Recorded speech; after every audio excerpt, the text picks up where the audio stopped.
ताऊ हमने तो मोदी की सारे स्कीम का विरोध करने का मतलब है। ये भी अग्निवीर स्कीम है, एक बार की लागू हो लें दो फिर एक बेरा पटाखा इसके फायदे है कि नुकसान है। मतलब जो चाह है, चाह पिए पाछा बेरा पटापन है, मीठिया की फीकी है। अच्छा, मतलब पिए पाछा बेरा पटाखा, ठीक। तो न्यू कर ले यू फिनाइल पी ले। मारा का हुआ फिनाइल का पी ले मारेगा और क्या? अरे तो पिए पाछा बेरा पटाखा तो बचेगा अग मरेगा।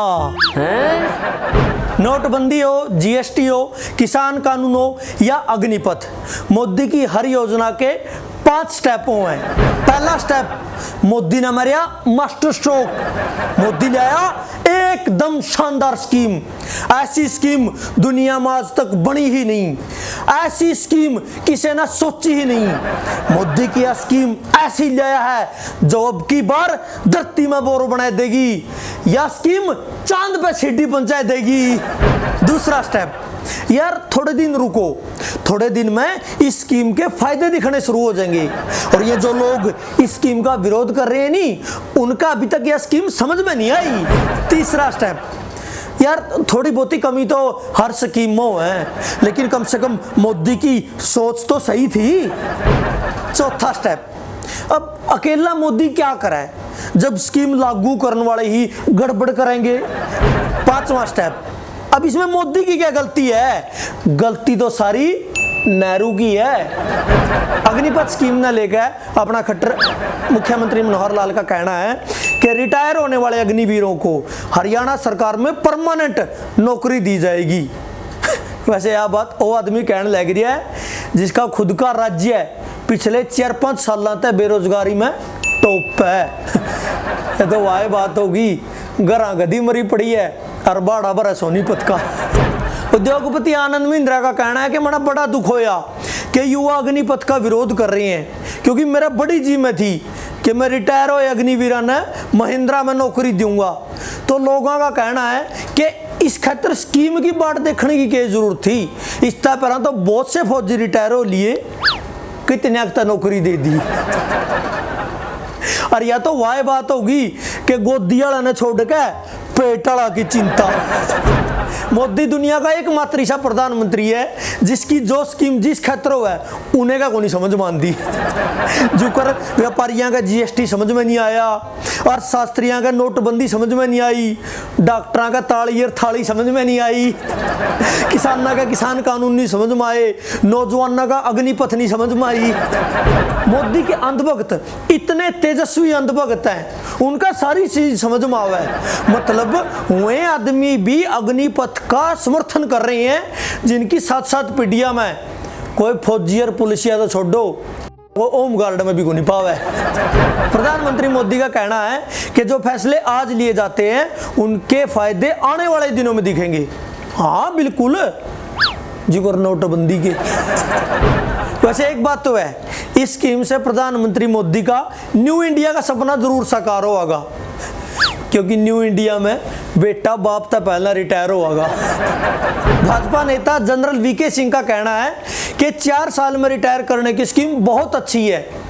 वैसे बताए दिया, ये वही वीके सिंह है जो 35 साल नौकरी करने के बाद 6 महीने नौकरी के बढ़वाने के लिए कोर्ट में गया था।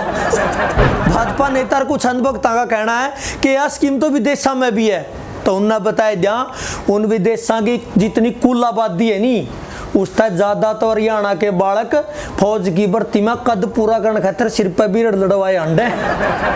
आईटी सेल वाले फैला रहे हैं कि 4 साल बाद एक अग्निवीर के पास 23 लाख रुपए और स्किल होगी। और अनपढ़ा ने कोई बताया दो कि आज का टाइम में 23 साल का एक फौजी का दौर है, अग्निवीर से ज्यादा स्किल, ज्यादा सैलरी, भत्ते, पेंशन और परमानेंट नौकरी हो है। और सबसे बड़ी बात, ब्याह खातर एक बढ़िया रिश्ता हुआ है। एक बीजेपी नेता का कहना है कि सेना में अग्निवीरों को ड्राइवर्स, इलेक्ट्रिशियन, धोबी, नाई, मैकेनिकल इन सब की ट्रेनिंग दी जाएगी। बोल भाई, जब लड़का पे ये सारे काम करवाने थे तो सेना में भेजने की क्या जरूरत है?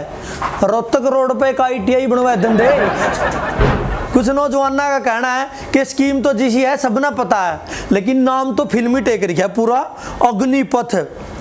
नई स्कीम का नाम तो ऐसा होना था, दीन दयाल उपाध्याय टेम्परेरी फौजी भर्ती योजना। जो ये युवा सरकारी संपत्ति ने नुकसान पहुंचावा है, उनका प्रधानमंत्री नरेंद्र मोदी जी ने एक रिक्वेस्ट करी है, भाई न्यू ना फूको, बेचने में दिक्कत हो है। ये जो लोग बार बार विदेशों के उदाहरण देवे नहीं कि फलाना देश में भी यह स्कीम है, और के नौजवान ने 4-5 साल फौज में लानी जरूरी है, वह भी ये करे है, तो उनकी जानकारी खातर बताया दिया कि उन फलाने विदेशों में 100% रोजगार है, कोई फौज में भर्ती होगा राजी को नहीं, तोड़ा की सरकार ने पकड़ पकड़ के जबरदस्ती भर्ती करने पड़े। लेकिन यहाँ सुबह 4 बजे उठ के खेता की पगडंडी पे, नहर की पटड़ी पे, पहाड़ की ऊंचाई पे, मैदान की गोलाई पे पसीना तरबतर नौजवाना का दिल में सिर्फ एक जुनून है कि वर्दी पहननी है। इस देश में सेना की भर्ती मात्र रोजगार का एक साधन नहीं है, बल्कि लाखों युवाओं के लिए एक सपना है, और सपनों को ठेके पर नहीं दिया जाता। सारे साथियों ना जुड़कर राम राम। आपने ये वीडियो कैसी लगी हमने कमेंट करके जरूर बताइए। अगर आपने ये वीडियो अच्छी लगी है तो इस वीडियो ने ज़्यादा से ज़्यादा शेयर करो। अगर आप यह वीडियो YouTube पर देखने लग रहे हो तो हमारे YouTube चैनल भाई है तू मेरा ना सब्सक्राइब कर लो, और अगर आप Facebook पर देखने लग रहे हो तो हमारे Facebook पेज आपका रिपोर्टर ने लाइक कर दो। जय जवान जय किसान।